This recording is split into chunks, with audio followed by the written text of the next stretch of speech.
کہ بھائی نے فرمایا اگر کوئی غیر مسلم ہم سے قرضہ طلب کرے 2-4 ہزار روپے تو کیا ہم اس کو دے سکتے ہیں کہ نہیں؟ جی بالکل دے سکتے ہیں، اس میں کوئی شرعی طور پر ممانعت نہیں ہے۔ اگر وہ قابل اعتماد آدمی ہے واپس کر دے گا تو بالکل آپ اس کو دے سکتے ہیں۔ ہاں یہ ہوتا ہے بعض اوقات کہ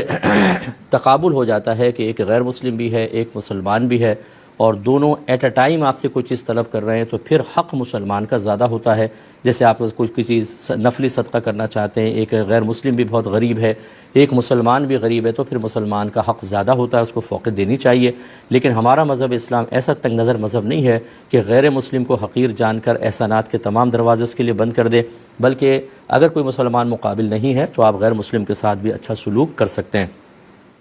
یہ بھائی نے فرمایا کہ عمر ان کی تقریباً 60 سال ہے اور پیشاب کنٹرول نہیں رہتا، تو بعد خود وضو کرنے کے بعد بھی قطرات نکل آتے ہیں اور کپڑے ناپاک ہو جاتے ہیں، تو کیا حکم شرع ہوگا؟ نماز ہو سکے گی کہ نہیں؟ دیکھیں مسئلہ یہ ہوتا ہے کہ اگر تو مستقل بنیادوں پر ایسا ہو کہ پیشاب کنٹرول ہی نہیں رہتا، مسلسل قطرے رستے رہتے ہیں، تو آپ شرعی معذور میں آئیں گے۔ اس میں پھر یہ ہوتا ہے کہ آپ کوئی اندر چیز ایسی پہنیں اور آگے کپڑا رکھ لیں تاکہ قطرات وغیرہ نکلیں تو اس میں جذب ہو جائیں، آپ کے باقی کپڑے ناپاک نہ ہوں، اور آپ وضو کریں، وضو کے دوران پیشاب آتا رہے، قطرات آتے رہیں، پھر آپ نماز پڑھیں، نماز کے دوران بھی آتے رہیں، کوئی مسئلہ نہیں ہے، آپ کی نماز بھی ہو جائے گی، وضو بھی ہو جائے گا۔ پھر جب اگلا وقت آئے تو وہ کپڑا ہٹا دیں، دوسرا کپڑا رکھ لیں اور وضو کر کے پھر آپ آگے نماز پڑھیں۔ لیکن اگر یہ کبھی کبھار ہوتا ہے، ہمیشہ ایسا نہیں ہوتا، یا خاص جب آپ ٹھنڈا پانی استعمال کر لیں جس سے قطرات آ جاتے ہیں، بعض لوگوں کو ویسے نہیں آتے، تو پھر آپ شرعی معذور نہیں ہیں۔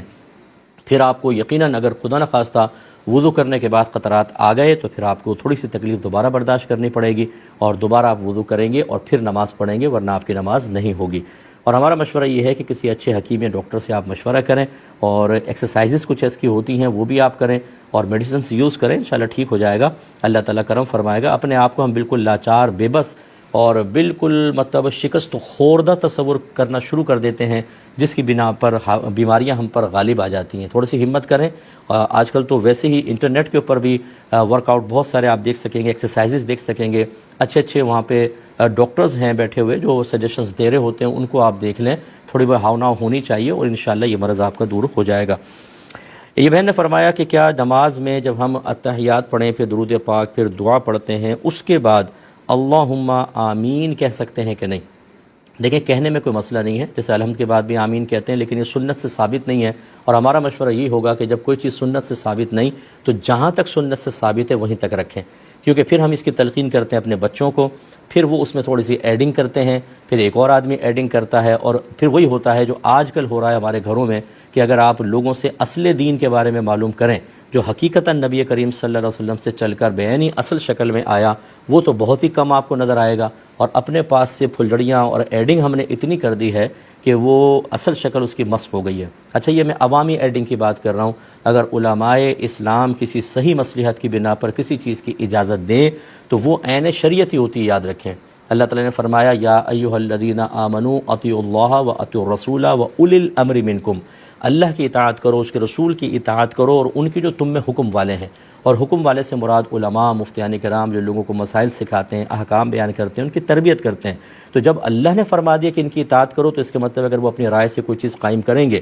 اور متفق علیہ رائے ہوگی، اجتماعی رائے ہوگی، تو وہ ایسے ہی ہے جیسے اللہ تعالیٰ کا حکم۔ میں عوامی بات عرض کر رہا ہوں، جیسے اب آپ نے ارشاد فرمایا کوئی بھی ایسی چیز ہم چیز شامل کر دیتے ہیں، پھر اپنے بچوں کو بھی سکھانا شروع کر دیتے ہیں، اور ہمارے بچے نہیں سمجھتے کہ یہ قرآن یا حدیث سے ثابت شدہ ہے یا ہمارے دادا جان یا دادی جان نے اس کو ایجاد کیا تھا، اور اسی سے پھر خرابیاں آگے چلتی رہتی ہیں۔ ایک مختصر سا بریک لیں گے، ہمیں یقین آپ ہمارے ساتھ ہی رہیں۔ بسم اللہ الرحمن الرحیم۔ ایک کالر ہیں، کال لیتے ہیں۔ السلام علیکم۔ وعلیکم السلام جی بھائی۔ مفتی جی میں نے آپ سے سوال کرنا تھا کہ جو درود شریف لکھ رہے ہیں ٹھیک ہے ڈائری پہ، تو اس کا بھی ہم اپنے والدین کے نام کر رہے ہیں، تو اگر اللہ نہ کرے والدین میں سے کوئی ایک بھی فوت ہو جائے تو کیا ہم وہ ڈائری یا کاپی ان کے ساتھ قبر میں رکھ سکتے ہیں یا نہیں؟ ٹھیک ہے، اس کا میں عرض کرتا ہوں انشاءاللہ۔ یہ بہن نے پوچھا تھا کہ باہر انشورنس کروا سکتے ہیں کہ نہیں، کیونکہ علاج بعض اوقات بہت زیادہ مہنگا ہوتا ہے۔ دیکھیں انشورنس کے اندر کچھ ایسی ٹرمز اینڈ کنڈیشنز وغیرہ لگائی جاتی ہیں کہ جس کی بنا پر اس میں سود یا جوئے کا ساتھ تاثر پیدا ہوتا ہے۔ اب چونکہ باہر کے جتنے معاملات ہوتے ہیں اس میں علماء کی رائے دو ہوتی ہیں، جیسے مورگیج وغیرہ کے مسئلے میں بھی ہوتی ہیں کہ کیا حربی کافر سے اس قسم کے معاہدات کیے جا سکتے ہیں کہ نہیں، کہ جس میں تھوڑی بہت گڑبڑ ہو لیکن اس میں مسلمان کے فائدہ کا پہلو زیادہ ہو تو پھر بعض علماء اس کی بالکل اجازت دیتے ہیں اور بعض علماء منع کرتے ہیں۔ تو ہم تو احتیاط کے ہی کہتے ہیں، لیکن بالکل آپ کر سکتے ہیں بشرطے کہ وہاں کے کسی اچھے مفتی صاحب سے جو مستند مفتی صاحب ہوں ان سے ایک دفعہ پرمیشن لے لیں، تاکہ فَاسْأَلُوا أَهْلَ الذِّكْرِ إِن كُنتُمْ لَا تَعْلَمُونَ، اگر تم نہیں جانتے تو اہل علم سے کوسچن کرو، یہ شرعی ریکوائرمنٹ پوری ہو جائے، آپ کے لیے بالکل طیب حلال ہوگا۔ اگر اس میں آپ کے لیے فائدے کے پہلو زیادہ ہیں تو ان سے پرمیشن لے کے بالکل آپ کر سکتے ہیں۔ یہ فرماتی ہیں کہ جو بعض علماء کہتے ہیں کہ درود پاک لکھا جائے تو اس کا بھی ثواب ہوتا ہے اور فضیلت ہوتی ہے، تو جو ہم یہ میسیجز وغیرہ کے اندر درود پاک لکھ دیتے ہیں کیا اس پر بھی ہمیں ملے گا ثواب؟ جی بالکل ملے گا، حتیٰ کہ اگر آپ کاپی پیسٹ کریں گے تو اللہ کی رحمت بہت بڑی ہے۔ جب آپ ایک اچھے قصد و ارادے کے ساتھ، اچھی حسن نیت کے ساتھ ایک عمل کرتے ہیں تو پھر اللہ کی رحمت بہت بڑی ہے، یقین رکھیں کہ اللہ تعالیٰ آپ کو برکات سے نوازے گا۔ یہ بھائی نے فرمایا کہ بعض اوقات ہم والدین کے لیے درود پاک وغیرہ، جیسے ابھی یہ مسئلہ ہوا کہ ڈائری میں لکھ رہے ہیں تاکہ ان کو ثواب اس کا پہنچتا رہے، پھر کوئی والدین وغیرہ میں سے فوت ہو جائے تو کیا یہ ڈائری ان کی قبر میں رکھ سکتے ہیں کہ نہیں؟ دیکھیں، علماء کرام نے، ہمارے اکابرین نے تبرکات کو قبور میں برکت کے حصول کے امکانات کی بنا پر، اس امید پر کہ اللہ کی رحمت نازل ہوں گی، اجازت دی ہے۔ لیکن ہمارا مشورہ یہ ہوگا کہ آپ اس کو اچھی طرح کسی پلاسٹک میں لپیٹیں، پلاسٹک کوٹنگ کر دیں، یعنی پورا اچھی طرح پیک کر دیں، اور دیوار قبلہ کے اندر ایک طاق کھودیں گہری، اس کے اندر وہ ڈائری رکھ دیجئے۔ اللہ کی رحمت بہت بڑی ہے۔ باقی یہ ڈائریاں رکھ دینا، عہد نامے رکھ دینا، اور مطلب کہ غلاف کعبہ وغیرہ رکھ کر اور اپنے والدین کو بھول جانا، پھر گناہوں کے اندر ملوث ہو جانا، نہ ان کی قبر پہ جائیں، نہ دعائے بخشش و مغفرت کریں، نہ ایصال ثواب کریں، یہ تمام چیزیں حدیثوں سے ثابت ہیں۔ لیکن ناراض مت ہوئیے گا، میں آپ کو نہیں کہہ رہا ہوں، جنرل بات عرض کر رہا ہوں کہ جو چیز حدیث سے ثابت ہوگی نا، اس میں چونکہ ہمیں تھوڑی سی مشقت محسوس ہوتی ہے، اس سے کٹ مار جاتے ہیں، اور جو چیز عام عوام کے اندر معروف ہوتی ہے، یہ کر دو گے ایک دم جنت مل جائے گی، یہ کرو گے ایک دم درجات بلند ہو جائیں گے، ایک کسی بزرگ کا واقعہ بیان ہو جائے گا کہ جی یہ چیز رکھ دی تھی تو ایک بزرگ نے ایسا ہوا تھا، ایسا ہو گیا تھا، اس کے پیچھے ہم لگ جائیں گے۔ تو میں یہ نہیں کہتا ہوں کہ یہ غلط ہے، اگر یہ ثابت ہے، کسی بزرگ سے بھی فضیلت ثابت ہے، چلیں آپ کر لیں، لیکن جو قرآن و حدیث سے ثابت شدہ ہے اسے نظر انداز کرنے کے لیے ہماری طبیعت کیوں راغب ہو جاتی ہے، کیوں تیار ہو جاتی ہے؟ ہونا ہی چاہیے کہ اولاد اگر والدین فوت ہو جائیں نیک اور پرہیزگار بنیں، تاکہ یہ آپ کی تمام نیکیاں ان کے لیے ثواب جاریہ ہوں۔ گناہ سے بچیں کہ زندوں کے گناہ مردوں کے لیے باعث رنج ہوتے ہیں۔ ہر جمعے اگر ہو سکے ان کی قبر کی زیارت کریں، ان کے لیے کثرت سے ایصال ثواب کریں، اور ہو سکے کوئی بہت بڑا ثواب جاریہ کریں، کوئی عالم بنا دیں، مفتی بنا دیں، اس کی کفالت کر لیں، کوئی اچھا لیکن پڑھنے والا ہو۔ صرف یہ نہیں کہ آپ کہیں کہ غریب طالب علم کو میں دے دوں، بعض غریب پڑھ کے نہیں دیتے ہیں، اچھا پڑھنے والا اس کی کفالت کریں اور ثواب جاریہ بنائیں، یہ کام کریں، یہ بہت ہی بیسٹ ہیں۔ ایک بھائی نے کویسچن کیا تھا کہ کسی کو دکھانے کے لیے اگر ہم نے نماز کا سجدہ 2-3 سیکنڈ بھی لمبا کر دیا تو کیا یہ شرک ہوگا؟ دیکھیں، یہ وہ شرک تو نہیں ہوگا کہ انسان کافر ہو جائے، ٹھیک ہے نا، لیکن یہ شرک خفی ضرور ہوگا۔ شرک خفی کا مطلب ریاکاری، جس کو نبی کریم نے شرک قرار دیا کہ جو عمل اللہ تعالیٰ کے لیے کرنا چاہیے، چاہے آپ 1 سیکنڈ 2 سیکنڈ کے لیے بھی اس میں مخلوق کی رضا کا طالب ہو جائیں گے تو گویا کہ اللہ کی رضا کے طالب کے ساتھ ساتھ آپ نے طلب کے ساتھ ساتھ اس کی رضا کو بھی طلب کیا، اور اس کو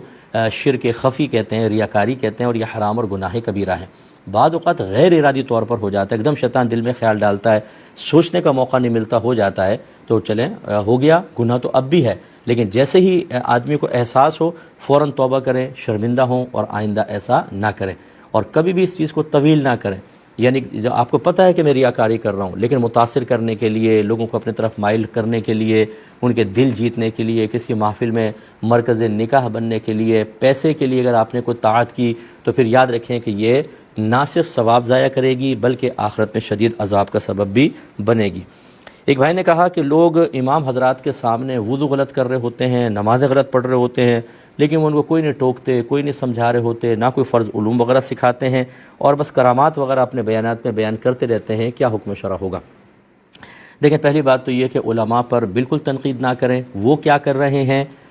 یہ ان کی ذمہ داری ہے، انہیں خود اپنا احتساب کرنا ہوگا، اور ہو سکتا ہے وہ کسی صحیح مصلحت کی بنا پر کوئی کام کر رہے ہوں۔ عوام الناس جب اپنے بڑوں کا اور اہل علم کا احتساب کرنے کی طرف آتی ہے تو چونکہ وہ حکمتیں آپ کے پیش نظر نہیں ہوتیں، وہ علم کے درجات آپ کو حاصل نہیں ہوتے جو ان کے پیش نظر ہے یا ان کو حاصل ہے، تو مسٹیک کے، غلطیوں کے امکانات ہوتے ہیں اور انسان گناہگار ہوتا ہے۔ اگر آپ یہ سمجھتے ہیں کہ کسی مسجد کے اندر ایسا ہو رہا ہے تو انتہائی دائرہ ادب میں رہ کر امام صاحب سے گزارش کریں کہ حضور مسائل بیان کر دیا کریں، ہماری کوئی نشست رکھ لیں، ہم نوجوان جمع ہو جاتے ہیں، ہمیں دینی مسائل سکھا دیں، قرآن کی تفسیر، حدیث سکھائیں، فقہ سکھا دیں، ہمیں شارٹ کورسز کر لیں جیسے فرض علوم کورس ہیں اور کوئی طہارت کا کورس ہے، نماز کا کورس ہے، ہم حاضر ہو جاتے ہیں، ہمیں سکھائیں۔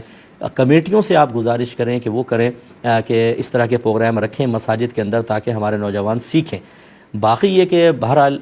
میں تو اپنے بیانات میں عرض کرتے رہتا ہوں، علماء کی اپنی ذمہ داریاں ہوتی ہیں، جو ہمارے سنجیدہ اور بڑے علماء ہیں وہ بالکل وہی کام کرتے ہیں جو شریعت ان سے طلب کر رہی ہوتی ہے، لیکن ہزارہ ایسے بھی ہیں کہ جو واقعی بس صرف کرامات کی طرف ہی توجہ ہے۔ لوگ کیا کیا گناہ کر رہے ہیں، نوجوانوں کو کون کون سے چیلنجز کا سامنا ہے، کن کن برائیوں کی نشاندہی کر کے ان کے حل بتانے ہیں، اس کا ان کو شعور نہیں ہوتا، وہ اپنی ہی مرضی سے بیان کرتے ہیں۔ مینٹلٹی میچ نہیں ہو رہی ہوتی، کیمسٹری میچ نہیں ہو رہی ہوتی، سامنے بیٹھے ہوئے شخص کچھ اور چاہتے ہیں، ہم اپنی ہی بس مرضی کے بیانات کر رہے ہوتے ہیں۔ اس کا ہم نے نتیجہ دیکھا ہے کہ 20 سال تک لوگ بیان سنتے رہتے ہیں، مسجد میں آ کر کوئی تبدیلی نہیں آتی، نہ کچھ سیکھنے کا موقع ملتا ہے۔ یہ یقیناً ایک صاحب منصب کے لیے میدان محشر میں گرفت کا سبب بن سکتا ہے۔ ثم لتسألن یومئذ عن النعیم، پھر ضرور تم سے اس دن یعنی برود قیامت نعمتوں کے بارے میں کویسچن ہوگا۔ ہم اگر ایک ممبر پہ بیٹھتے ہیں، لوگ ہمارے سامنے ہوتے ہیں، یہ اللہ کی بہت بڑی نعمت ہے کہ اگر میں ان کو دین سکھاتا ہوں، گناہ سے بچاتا ہوں، پاکیزہ بناتا ہوں، کردار اور اخلاق کی تعمیر کرتا ہوں، ان کو جنت کا راستہ دکھاتا ہوں، سارے میرے لیے ثواب جاریہ ہوں گے۔ اتنی بڑی نعمت، اور پھر ذمہ داری بھی ہے، فرض ہے مجھ پر کہ میں ان کو سکھاؤں، اور نہیں سکھاؤں گا تو میدان محشر میں پھر اللہ تعالیٰ غریب فرمائے گا۔ لیکن بہرحال میں آپ سے گزارش یہی کرتا ہوں عوام سے کہ علماء کی آپ غریب کی طرف نہ آئیں، ہاں دائرہ ادب میں رہ کے اگر محسوس کر رہے ہیں تو گزارش ضرور آپ کر سکتے ہیں۔ یہ کہتے ہیں کہ ایک شخص ہے، اس کی عمر 50 سال تھی، دوسرے نے پوچھا کہ یار تمہاری عمر کتنی ہے؟ اس نے کہا 50 سال۔ اس نے کہا تم جھوٹ بولتے ہو، تم اوپر والے سے 1-2 سال ہی چھوٹے ہو گئے۔ یعنی ہنسی مذاق میں ایسی بات بولی تو کیا حکم شرع ہوگا؟ دیکھیں، جس نے بھی یہ مذاق کیا وہ دائرہ اسلام سے خارج ہو گیا، اور اسے تجدید ایمان اور تجدید نکاح کرنا لازم ہے۔ بعض چیزیں ایسی ہیں کہ جس میں شریعت مذاق کو بالکل قبول نہیں فرماتی، اس میں سنجیدگی بھی سنجیدگی ہے اور مذاق بھی سنجیدگی ہے، جیسے کہ ایمان اور کفر کے مسئلے میں۔ اب یہ کہنا کہ اوپر والا سب سے پہلے تو اللہ کے لیے سمت مقرر کر دی، یہ کفر۔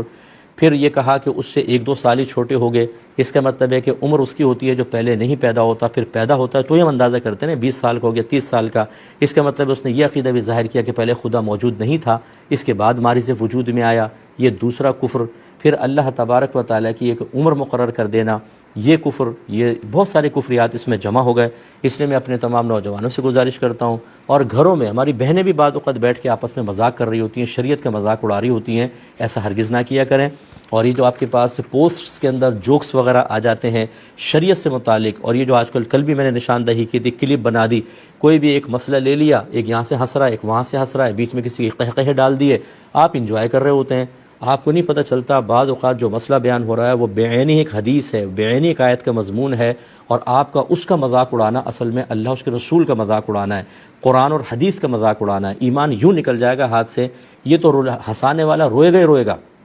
یہ 50 کو رلانے کا سبب بن جائے گا۔ اس لیے آپ ایسی چیزیں بالکل نہ دیکھیں، اور دین کو خدا را کم از کم مذاق سے بالکل علیحدہ کر دیجئے۔ ایک بہن نے کویسچن کیا کہ ان کا بچہ 1 ماہ کا ہے، رات بھر روتا رہتا ہے، سوتا ہی نہیں ہے، فجر کے ٹائم آ کے سوتا ہے، دن بڑے آرام سے گزر جاتا ہے، رات ہوتی ہے پھر رونے لگ جاتا ہے۔ وہ کہتی ہیں کسی نے کہا ہے کہ اس کو کچھ چیزیں نظر آتی ہیں اس وجہ سے روتا ہے، کیا حکم شرع ہوگا؟ دیکھیں، پہلی بات تو یہ کہ اس کو چیزیں نظر آتی ہیں، بچے نے بتایا کہ چیزیں نظر آتی ہیں، یہ اپنے پاس سے قیاس آرائی کر کے خامخواہ وسوسہ ڈال کر اپنی پوزیشن کلیئر کر کے اپنے آپ کو ثابت کرنے کی کوشش کرتے ہیں کہ ہمیں بڑی روحانیت جانتے ہیں، حالانکہ روحانیت کا مفہوم بھی نہیں پتہ ہوتا۔ آپ کسی اچھے ڈاکٹر سے رجوع کریں۔ بعض چیزیں ایسی ہوتی ہیں کہ ڈے کے اندر اثر انداز ہوتی ہیں، یعنی بیماریاں وغیرہ یا کوئی ماحول، اور بعض اوقات رات کے اندر ہوتا ہے، دیکھا کریں کوئی چیونٹی وغیرہ تو اندر نہیں گھس گئی ہے، بعض اوقات اور بچے کے ساتھ مسائل ہوتے ہیں، یہ آپ کریں۔ ہاں، یہ بھی اس کا میں انکار نہیں کر رہا ہوں کہ بعض اوقات جنات وغیرہ اثر انداز ہوتے ہیں اور تنگ کرتے ہیں، لیکن مطلب ایک کیسا جن ہے کہ رات میں آتا ہے دن میں نہیں آتا، تو اس لیے پھر بھی حفظ ما تقدم کے طور پر آپ آیت الکرسی پڑھ کر، چاروں قل پڑھ کر بچے پر دم کیا کریں اور سویا کریں۔ لیکن اس طرح یقینی طور پہ کہنا کہ اس کو چیزیں نظر آ رہی ہوں گی تبھی ایسا ہی ہوا ہے، ان سے کیا ہوتا ہے کہ ہم قرآن و حدیث سے ہٹ جاتے ہیں، اور اس میں اس قسم کے لوگوں کو وسوسے میں مبتلا کرنے والوں کے لیے بڑی وسعت ہوتی ہے، بہت بڑا گراؤنڈ ہے، کیونکہ آپ تو جانتے نہیں، اچھا انہیں خود بھی نہیں پتا ہوتا، لیکن اس طرح کی باتیں کر کے اب یہ روحانی مسائل ہیں، اب روحانی مسائل ہیں تو یہ ہے روحانی اسکالر، اب ان کے پاس آ کر آپ ان سے ہدایات لیتے رہیں، اور پھر یہ صاف کہہ دیتے ہیں جو یہ علماء ظاہر ہے نا مسائل بتائیں، ان کو نہیں پتہ ہوتا، یہ فقیروں کو پتہ ہوتا ہے۔ ان ایسے فقیروں کو میرے سامنے لے کر آئیں، میں ان سے چند کویسچن کرتا ہوں اور ان کی روحانیت کے نہ ٹکڑے ٹکڑے کر دیے تو آپ مجھے کہیے گا اللہ مجھے عجب و خود پسندی سے بچائے، میں ایک طالب علم ہوں، لیکن قرآن و حدیث کا علم اصل ہے۔ کہاں سے تم نے اپنے پاس یہ چیزیں نکال کر لوگوں کو گمراہ کر رہے ہیں، وسوسوں میں مبتلا کرتے ہیں، انہیں اصل دین سے ہٹا دیا، ان کا اعتماد اللہ پہ نہیں رہا، رسول کی دعاؤں پر نہیں رہا، قرآن پہ نہیں، حدیث پہ، وہ آپ کو نجات دہندہ سمجھنا شروع ہو گئے۔ یہ کون سا آپ نے اپنے لیے ایک اسٹیج بنا کر کارنامہ کر لیا بہت بڑا؟ میدان محشر میں آپ پھنسیں گے۔ اچھا خود بیمار ہوں گے ڈاکٹر کے پاس پہنچ جائیں گے، اپنے بچے بیمار ہوں گے بیوی کہے گی خبردار جو اس کو دم درود کیا لے کے جاؤ سیدھے فلاں ہاسپٹل کے اندر، اچھا لے کے جا رہا ہوں۔ کیوں نہیں کر لیتے گھر کے اندر؟ نہ لے کے جائیں کسی کو بھی، روحانی علاج کریں اپنے گھر کے اندر۔ کوئی گھر والا جو سن رہے ہیں، جو ان کی فیملیز مجھے اگر سن رہی ہیں، اگر آپ کبھی بیمار ہوں بولو ادھر ہی علاج ہوگا، نہ تم جاؤ گے نہ ہم جائیں گے۔ پوری دنیا کو آپ نے کہا ہوا ہے کہ بعض کہتے ہیں ڈاکٹر علاج چھوڑ دو، ہم سے علاج کرواؤ بس، اور مار دیتے ہیں آدمی۔ تو ایسا نہیں کرنا چاہیے۔ بہرحال تو